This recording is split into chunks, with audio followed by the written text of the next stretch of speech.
Kawan dan sedulur kinasih, jumpa lagi dengan channel Lambing Gambleh Jogja. Salam dari kami, ajining diri ono ing lati, ojo mencela-mencele. Suasana menjelang pilpres semakin memanas. Terjadi pencopotan poster atau baliho bergambar Ganjar Pranowo saat Ganjar menemui para pendukungnya di Pematang Siantar, Sumatera Utara pada Sabtu 11 November 2023. Kejadian ini memicu protes dari para pemimpin parpol yang mengusung Ganjar Mahfud di Pematang Siantar kepada pemerintah kota. Bagaimanakah tanggapan mereka? Hanya baliho Ganjar, Ketua? Ya, hanya baliho Ganjar yang kita lihat seperti yang ramai di media sosial saat ini, bahwa adapun alat peraga capres lain tidak diturunkan. Ini sepakat bahwa pemilu ini damai kita buat, tapi jangan penuh dengan drama. Kita sepakat menyambut pesta demokrasi yang damai, dan kami akan mempertanyakan ini kembali kepada Satpol PP, yang mana hasil rapat dengan para stakeholder dan para penyelenggara oleh pemilihan pesta demokrasi, bahwa untuk penertiban alat peraga diberi waktu deadline sampai tanggal 11. Ini masih tanggal 11, artinya ada sampai jam 00. Mahfud MD dengan tegas mengatakan, Tuhan akan membela rakyat yang memperjuangkan kebenaran. Siapapun yang melawan dan menekan aspirasi rakyat, maka aspirasi rakyat itu akan mencari jalannya sendiri untuk menuju kemenangan. Kewenangan, pemaksaan dan penipuan di dalam pemilu itu tidak akan pernah memberi kita. Kalau Indonesia melahirkan pemimpin karena kecurangan di dalam pelaksanaan pemilu, maka Indonesia tidak akan pernah baik. Maka kepada siapapun yang ingin Indonesia ini baik, mari kita laksanakan pemilu ini untuk memberikan kesempatan kepada rakyat secara bebas menentukan pilihannya sendiri. Ingat, ada adagio Vox Populi Vox Dei.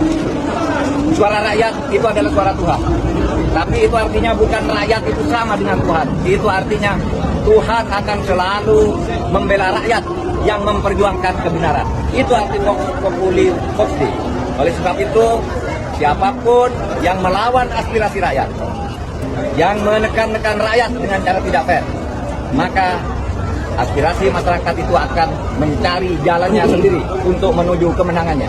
Ingat ini. Informasi dari beberapa teman-teman di kepolisian, ya, yang mereka keberatan karena diminta oleh komandannya, nggak tahu nih komandan sampai di tingkat daerah atau tingkat pusat misalnya tidak disebutkan, yang meminta untuk mengarahkan atau membantu pemenangan dari pasangan Prabowo Gibran. Ya, ini firm. Ini nggak hanya satu, ada banyak yang kemudian memberikan informasi kepada saya. Harian Media Indonesia kemarin sudah menyampaikan bahwa pemasangan baliho Prabowo Gibran dilakukan oleh sejumlah oknum polisi. Ya, itu disampaikan oleh Harian Media Indonesia. Silakan dibaca di situ. Lalu informasi yang sebelumnya yang viral juga yang saya sampaikan, bahwa ini saya dapatkan informasi baru lagi, Polres di seluruh Indonesia, ya, meminta penyelenggara dan pengawas pemilu, yakni KPU dan Bawaslu setempat, untuk mengintegrasikan CCTV mereka dalam kualitas visual HD, high definition atau kualitas yang terbaik, ya, beserta lengkap dengan audionya untuk diintegrasikan dengan Polres tempat. Ini hal yang menurut saya luar biasa. Walaupun menurut Ketua KPU ini adalah MOU, tapi ada bahaya yang terkandung di dalamnya. Apa yang saya lihat di situ? Segala gerak-gerik aktivitas dari penyelenggara maupun pengawas pemilu, yakni KPU di daerah dan juga Bawaslu di daerah, ya, itu termonitor oleh Polres tempat.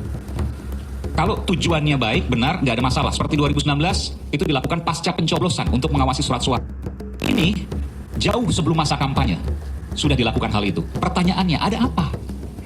Ketika gerak-gerik aktivitas penyelenggara dan pengawas pemilu semua terdokumentasi dengan baik, maka bukan tidak mungkin. Dengan informasi yang tadi pertama saya sampaikan bahwa ada arahan untuk memenangkan Prabowo Gibran, maka otomatis, ya, mungkin oknum-oknum yang tadi ya juga kemudian bisa melakukan hal serupa. Misal, ya, saya pikir sulit rasanya untuk menyatakan bahwa tidak ada sesuatu di sini. Pasti ada sesuatu, dan ini harus diungkap tuntas, harus diluruskan. Jangan sampai kemudian institusi yang kita cintai bersama, kepolisian ini, ya, menjadi institusi yang bertentangan dengan nilai-nilai demokrasi. Saya yakin betul bahwa ini bukan terkait institusi, tapi ini terkait dengan oknum-oknum di dalamnya. Jadi mari, saya sebagai juru bicara TPN Ganjar Mahfud 2024 ya, saya himbau pada teman-teman kepolisian ya untuk tetap netral, tetap menyuarakan nurani dan berfungsi sesuai dengan tupoksi dari Kepolisian Republik Indonesia.